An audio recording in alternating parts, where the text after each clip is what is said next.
شیطان کو جہنم میں کہاں رکھا جائے گا؟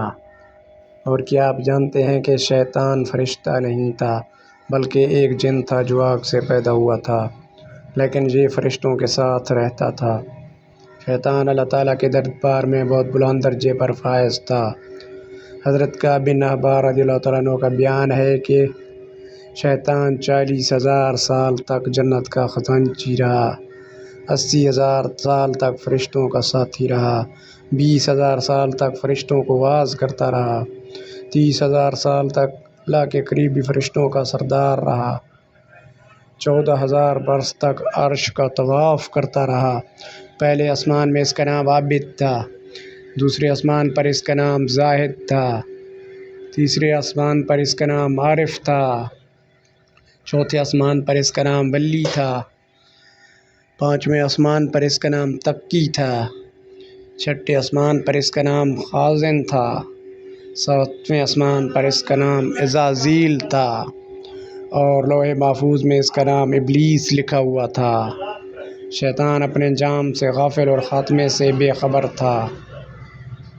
جب اللہ تعالیٰ نے حضرت آدم علیہ السلام کو سجدہ کرنے کا حکم دیا تو شیطان نے انکار کر دیا اور حضرت آدم علیہ السلام کی تحقیر کی اور اپنی بڑائی کا اظہار کر کے تکبر کیا۔ شیطان نے کہا کہ میں اس سے بہتر ہوں کیونکہ میں آگ سے بنا ہوا ہوں اور آدم مٹی سے بنا ہے، میں اس کو سجدہ کیوں کروں؟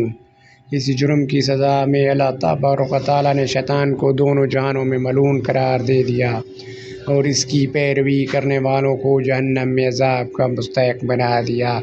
جب قیامت کا دن آئے گا تو حضرت اسرافیل علیہ السلام سور پھونکیں گے جس سے تمام جن، انسان، فرشتے، شیطان مر جائیں گے۔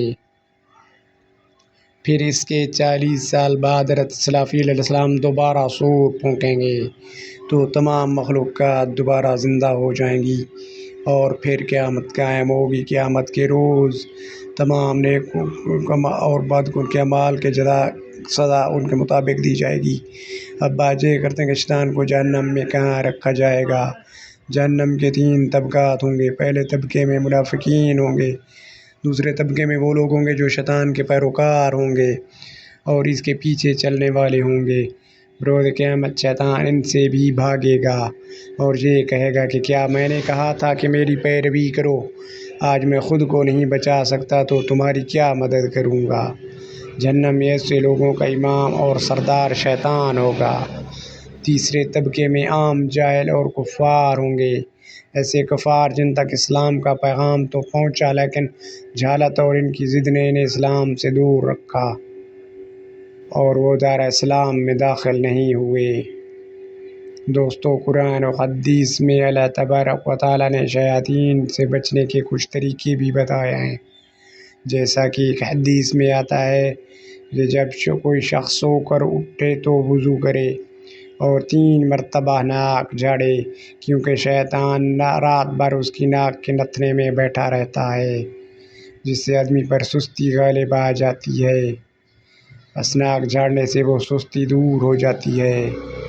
ایک اور حدیث میں حضور اکرم صلی اللہ علیہ وآلہ وسلم نے ارشاد فرمایا کہ جب غصہ آئے تو اعوذ باللہ من الشیطان الرجیم پڑھ لیا کرو۔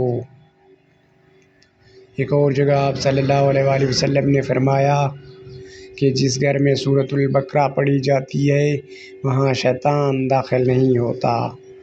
ایک اور حدیث میں آپ صلی اللہ علیہ وسلم نے فرمایا کہ برا خواب شیطان کی طرف سے ہوتا ہے، اگر کوئی برا خواب دیکھے تو بائیں جانب تھو تھو کر کے شیطان کے شر سے اللہ کی پناہ مانگے، اس عمل سے شیطان اسے کوئی نقصان نہ پہنچا سکے گا۔ اللہ تعالیٰ سے دعا ہے کہ وہ ہمیں شیطان کے شر سے محفوظ رکھے۔